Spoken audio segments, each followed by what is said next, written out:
Olá, pessoal, boa tarde, tudo bem? Hoje a nossa aula de imunologia vai ser sobre as reações de hipersensibilidade. Ativem as notificações, deem o seu like e deixem os seus comentários, tá bom? Eu vou compartilhar com vocês a tela para iniciarmos a nossa aula.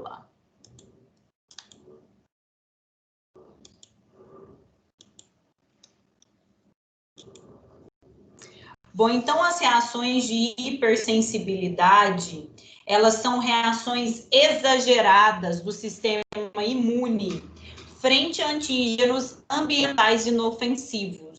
Então, o nosso corpo reage de uma forma exagerada, exacerbada, aumentada, diante da presença de um antígeno que deveria ser inofensivo.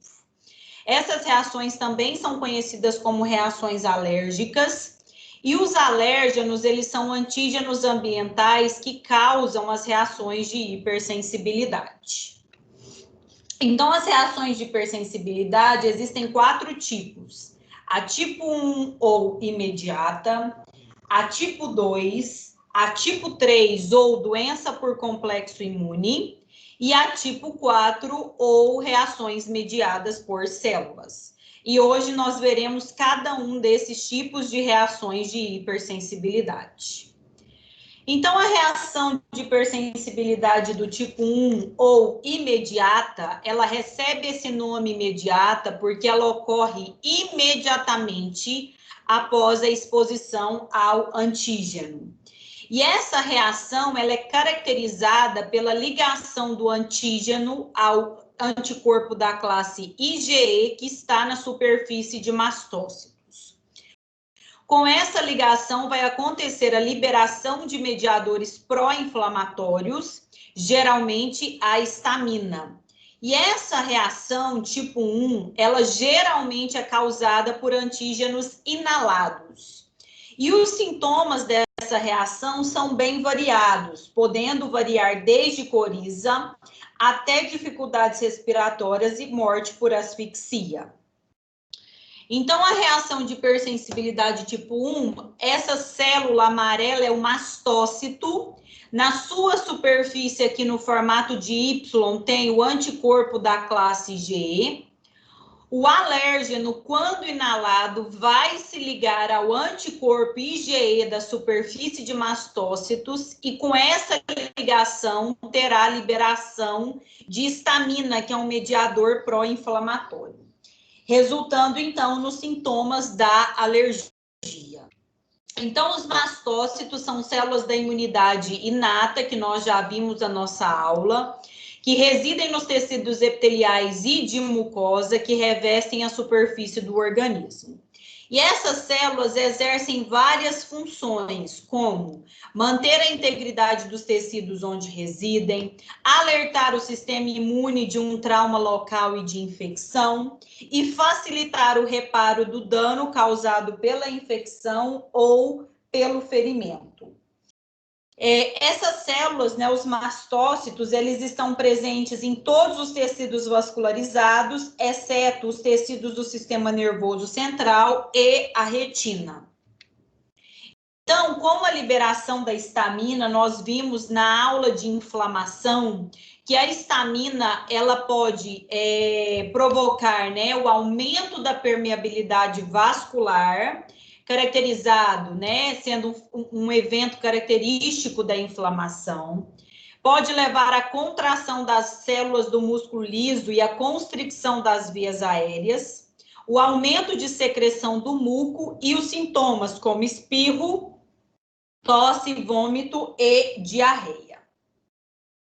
Então, o alérgeno, né, que pode desencadear a reação de hipersensibilidade do tipo 1, esses alérgenos geralmente são proteínas ou químicos, eles podem entrar no organismo por diferentes vias, e a maioria desses alérgenos é inalada ou ingerida. Então, quando um alérgeno entra no nosso corpo, né? Nesse caso aqui, o alérgeno ele está sendo representado pelo pólen que foi inalado. Então, quando esse alérgeno, então, entra no nosso organismo, ele vai ser processado pela célula apresentadora de antígeno e apresentado à célula T auxiliar. Com isso, vai haver um estímulo da secreção do anticorpo da classe IgE, que vai se ligar na superfície de mastócitos e vai atuar como receptor para esse alérgeno. Quando esse receptor, então, se liga ao IgE, vai liberar histamina, desencadeando, então, os sintomas da alergia.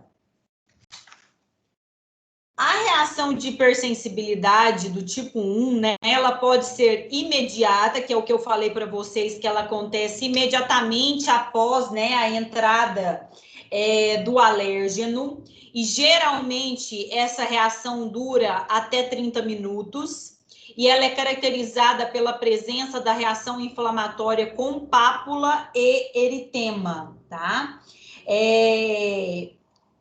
A vermelhidão, então, é caracterizada pelo aumento do fluxo sanguíneo, que é o eritema.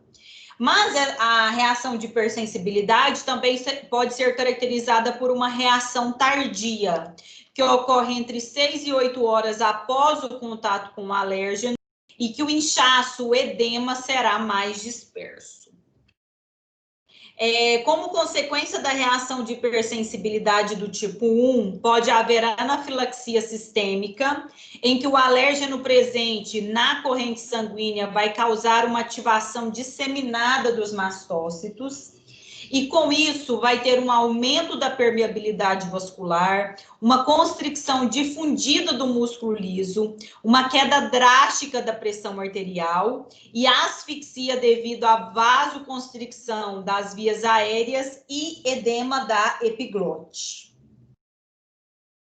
As principais causas da anafilaxia sistêmica podem ser alérgenos introduzidos diretamente no sangue por ferroadas de vespas, abelhas e outros insetos, alimentos que contêm amendoinoses, penicilina e outros antibióticos. E o tratamento utilizado são doses de epinefrina. Por quê?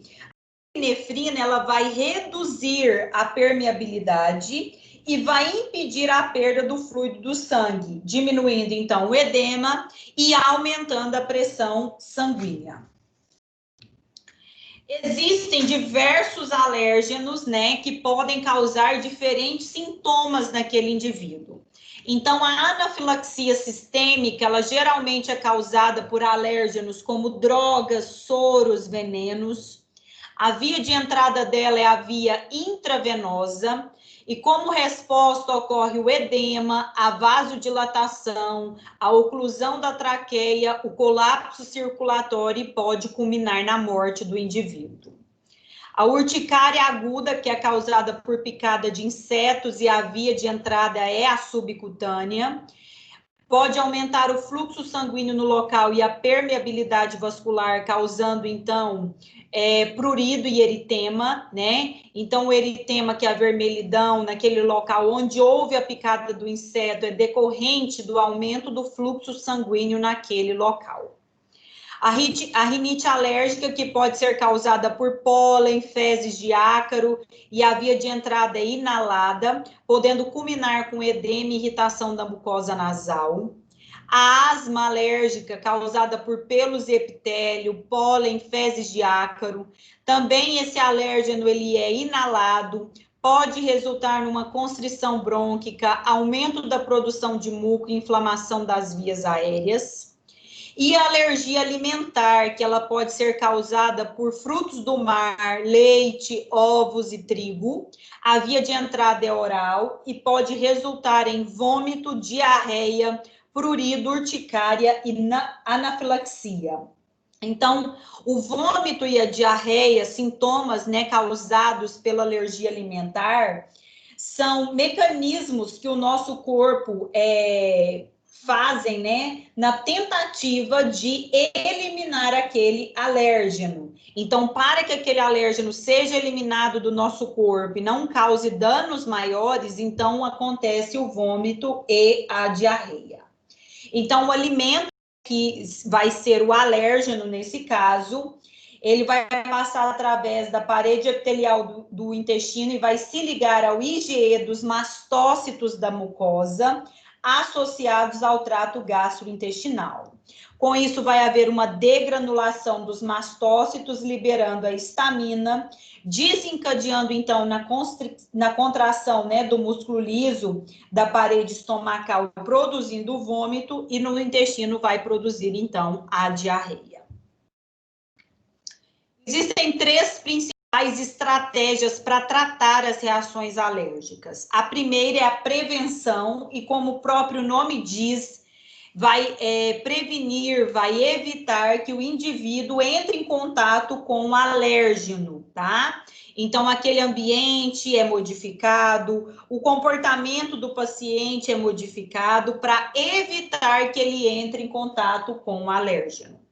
A segunda forma de tratamento é o tratamento farmacológico, que bloqueia as vias das respostas alérgicas. E o terceiro tipo de tratamento é o tratamento imunológico, em que o indivíduo vai receber doses do alérgeno em concentrações muito baixas, e essas concentrações vão aumentando gradualmente. E isso muda a resposta do anticorpo IgE para o IgG, denominado de desensibilização.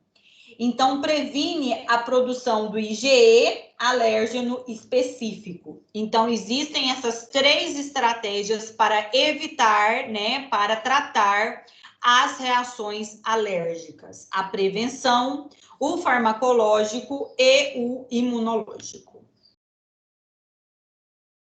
Bom, a reação de hipersensibilidade do tipo 2, ela é mediada por anticorpos da classe IgG e IgM, produzidos contra antígenos de superfície presentes nas próprias células do organismo.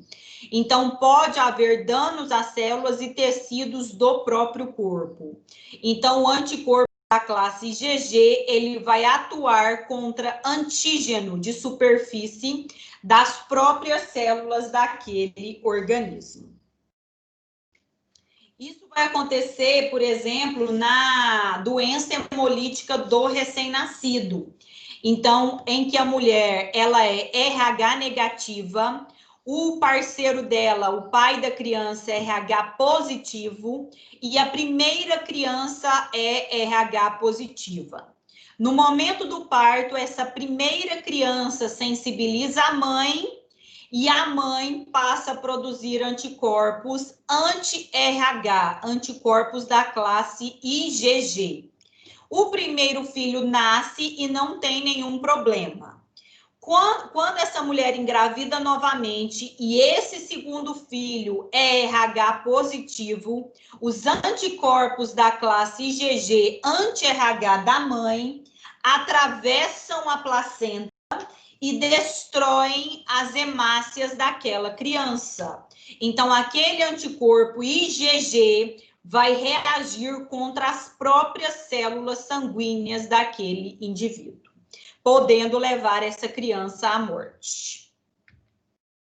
A reação de hipersensibilidade do tipo 3, ou doença por complexo imune, ela é originada pela formação de complexos imunes, que são a ligação de antígeno e anticorpo em grande quantidade, ou quando eles não podem ser removidos adequadamente pelos fagócitos. Então, a todo momento que nós temos contato com o antígeno e que existe a presença de um anticorpo ligado a esse antígeno, são formados complexos imunes no nosso corpo. Só que esses complexos imunes, eles são eliminados, eles são fagocitados pelos fagócitos. E existem uma variedade no tamanho desses complexos imunes. Então, aqueles complexos imunes que são maiores, eles são removidos da circulação pelos macrófagos. Mas aqueles complexos imunes que são pequenos, eles podem se depositar nas paredes dos vasos sanguíneos, ocorrendo uma reação inflamatória e danificando os tecidos. Então, quando existe um acúmulo dos complexos imunes nos tecidos, tem uma reação inflamatória nesse tecido, levando a um dano nele. Então, no final do século XIX, pacientes com algumas doenças bacterianas eram tratados, né, injetando soro de cavalos imunizados com essas bactérias. Com isso, havia formação de anticorpos contra essas proteínas equinas estranhas e a deposição dos complexos imunes nos tecidos humanos, caracterizando uma doença chamada doença do soro. Os indivíduos sentiam calafrios, febre, erupções cutâneas e inflamação nas articulações. Então, a hipersensibilidade do tipo 3, ela pode ser resultante hoje em dia da administração intravenosa de grandes quantidades de fármacos, como é o caso da penicilina. Então, essa penicilina pode se ligar às proteínas do hospedeiro, como as dos eritrócitos, e provocar uma resposta IgG, formando, então, complexos imunes que podem se depositar, então, um processo inflamatório.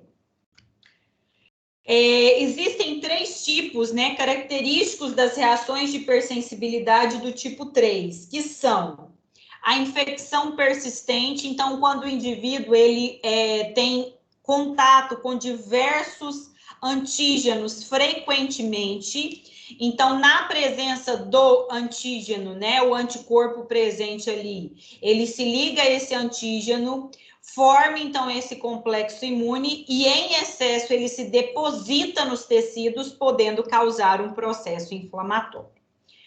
A doença autoimune, que é o caso do lúpus eritematoso sistêmico, em que os complexos imunes, né, ao serem depositados nos vasos sanguíneos, nos rins, nas articulações e em outros tecidos, eles podem iniciar uma reação inflamatória. Tem também a artrite reumatoide, como exemplo de doença autoimune e de reação de hipersensibilidade do tipo 3. Outro tipo é a inalação de material antigênico, que é o exemplo, que tem como exemplo o pulmão do fazendeiro. Então, a exposição contínua ao antígeno leva à formação de complexos imunes e à sua deposição na parede dos alvéolos pulmonares, causando, então, uma resposta inflamatória, e o acúmulo desse fluido impede as trocas gasosas normais do pulmão, e o paciente terá, então, dificuldade para respirar. A reação de hipersensibilidade do tipo 4, ou reações mediadas por células, ou reações de hipersensibilidade do tipo tardia, são reações mediadas por células T efetoras específicas para o antígeno. Elas podem ocorrer de 1 a 3 dias após o contato com o antígeno. A quantidade de antígeno necessário para produzir essa reação é de 100 a 1000 vezes maior do que aquela necessária para produzir reações de hipersensibilidade mediadas por anticorpos. E o exemplo é o teste de tuberculina, que é realizado para saber se o indivíduo foi infectado com a Mycobacterium tuberculosis. Então, naquele local do teste, acontece uma reação exagerada, que é uma reação de hipersensibilidade do tipo 4. Como exemplo dessa reação, também tem a doença celíaca, que significa pertencente à cavidade abdominal. Essa doença pode ter causas ambientais e genéticas. É uma doença autoimune inflamatória da mucosa intestinal.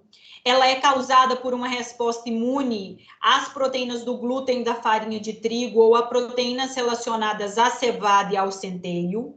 As células T auxiliares vão responder a esses peptídeos do glúten nos tecidos linfóides associados ao intestino. Vai acontecer, então, uma inflamação no intestino delgado. Quando, então, tem uma inflamação crônica, né, no intestino delgado, em pacientes com a doença celíaca, as microvilosidades normais do intestino daquele paciente serão perdidas, serão atrofiadas, passando então a não existir mais. Então, com a atrofia dessas microvilosidades, aquele indivíduo vai ter a síndrome da má absorção dos nutrientes, podendo ter diarreia. Lembrando que essas microvilosidades aumentam a superfície de contato com os nutrientes, aumentando então a sua absorção. Os indivíduos que têm sensibilidade ao glúten são indivíduos com sintomas inespecíficos, sem resposta imune característica da doença celíaca. Aqueles indivíduos intolerantes ao glúten são indivíduos que apresentam sintomas e que podem ou não ter a doença celíaca. E o tratamento é a eliminação do glúten da dieta.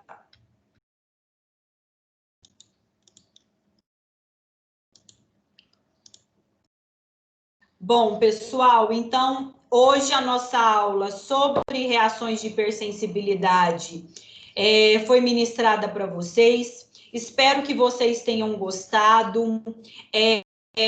Qualquer dúvida é só deixar nos comentários, tá bom? E nós nos encontramos na semana que vem com mais uma aula sobre imunologia. Um abraço e bons estudos.